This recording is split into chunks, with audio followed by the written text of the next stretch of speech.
This ship weighs approximately 23,000 tons. That's tens of millions of pounds of steel, machinery, piping, engines, and equipment. And somehow, engineers needed to move it on land. A conventional truck couldn't do it. A giant crane couldn't simply pick it up and carry it. And ordinary trailers would collapse under the load. So engineers turned to one of the most extraordinary heavy transport systems ever created. A massive network of modular transporters using approximately 880 axle lines to distribute the load. But how can hundreds of relatively small wheels move something weighing thousands of tons? The first problem is obvious: weight. A fully equipped industrial vessel can weigh thousands or even tens of thousands of tons. But there's another problem. That enormous weight cannot simply be concentrated onto a few wheels. Imagine placing the entire ship onto a conventional trailer. The load on each axle would become enormous. The tires could fail. The suspension could collapse. And even if the trailer survived, the pavement underneath it might not. So engineers use a surprisingly simple principle. Instead of making a few axles unbelievably strong, they use hundreds of them. The machine responsible for moves like this is called an SPMT, a Self-Propelled Modular Transporter. Unlike an ordinary trailer, an SPMT doesn't need a conventional tractor pulling it from the front. It is essentially a giant powered platform built from modular sections. Engineers can connect those sections together, side by side, and end to end, until they create a transportation platform large enough for the load. Each module contains multiple axle lines, and each axle line carries several wheels. Combine enough modules together, and suddenly you have hundreds or even thousands of tires sharing the weight. This is where the engineering becomes fascinating. The transporter doesn't eliminate the ship's weight, it distributes it. Think about walking across soft snow. If you wear ordinary shoes, your weight is concentrated over a small area, and your feet sink. But snowshoes spread your weight across a much larger surface. The total weight hasn't changed. Only the weight that reaches the ground has changed. An enormous SPMT configuration works on the same basic principle. With hundreds of axle lines underneath the ship, the load can be divided across a huge number of contact points. Instead of one small area carrying thousands of tons, hundreds of wheel assemblies share the job. On a conventional rigid structure, those differences could concentrate enormous forces onto individual parts of the transporter.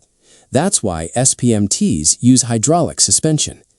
Individual wheel bogies can move vertically, while hydraulic systems help distribute the load between groups of axles. As the transporter crosses uneven ground, wheels rise and fall, while the enormous platform above remains remarkably stable.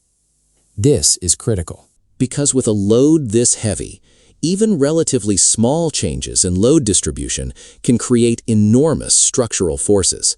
Now comes an even stranger problem. How do you steer something with hundreds of axle lines? If every wheel pointed straight ahead like a normal trailer, turning this enormous platform would be extremely difficult. SPMTs solve this with computerized steering. Hydraulic steering systems can rotate individual axle groups to carefully calculated angles. That gives the transporter extraordinary maneuverability. Depending on the configuration, it can move forward, backward, diagonally, and even sideways. Some configurations can rotate an enormous load within an incredibly confined area. For shipyards and industrial facilities, that maneuverability can be just as important as the transporter's lifting capacity. Before the ship moves even 1 meter, engineers must transfer its weight onto the transporter. The vessel is typically positioned on carefully engineered supports. The SPMT modules are then arranged beneath the load according to a detailed lifting and transportation plan. Using their hydraulic suspension, the transporter platforms can raise themselves. Slowly, the SPMTs begin taking the vessel's weight. Engineers continuously monitor pressure throughout the hydraulic system because those pressures provide crucial information about how the load is being distributed. If one section begins carrying too much weight, the configuration may need adjustment. With a 23,000-ton structure overhead, there is very little room for error. and the ship's weight isn't distributed evenly. The engines may create an extremely heavy region. Machinery, tanks, structural steel, and equipment all change the vessel's center of gravity. Before the move, engineers model these loads carefully. They need to know not only how much the ship weighs, but where that weight is concentrated.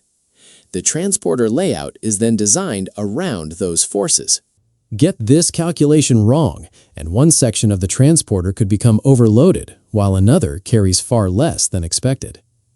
So the real engineering challenge isn't simply moving 23,000 tons. It's controlling exactly where those 23,000 tons go. There's another component that must survive this operation: the ground. Before a transport of this scale begins, engineers analyze the entire route. Can the pavement support the axle loads? Are there underground pipes, drainage systems, utility tunnels, weak soil, sharp turns, slopes, overhead structures? Even the smallest section of the route can become a major engineering problem. For extreme heavy transport, the road isn't simply something the machine drives on. The road effectively becomes part of the engineering system. Moving thousands of tons requires tremendous force. SPMT systems typically use separate power pack units containing engines and hydraulic pumps. These systems generate hydraulic power for propulsion, steering, and suspension. But here's the surprising part. The transporter doesn't need to move quickly. Heavy transport is about control, not speed. The vessel may move at walking pace, or even slower. Operators continuously watch the load, steering position, hydraulic pressure, clearances, and ground conditions. A journey covering only a short distance can require hours of carefully coordinated movement. Although the machine is enormous, the operation depends on extremely precise control. Operators can coordinate multiple transporter modules as one synchronized system.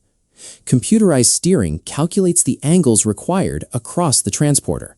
Hydraulic systems continuously manage suspension forces. Meanwhile, teams positioned around the vessel monitor clearances. One person watches the wheels. Another monitors the structure. Others inspect the route ahead. Every movement is deliberate, because when tens of millions of pounds are moving, momentum matters. So why not simply use an enormous crane? Sometimes cranes are used for extremely heavy industrial lifts, but moving an entire ship can create a different challenge. A crane must support the load through specific lifting points. That can introduce enormous stresses into the structure. SPMTs support the load from underneath and distribute those forces.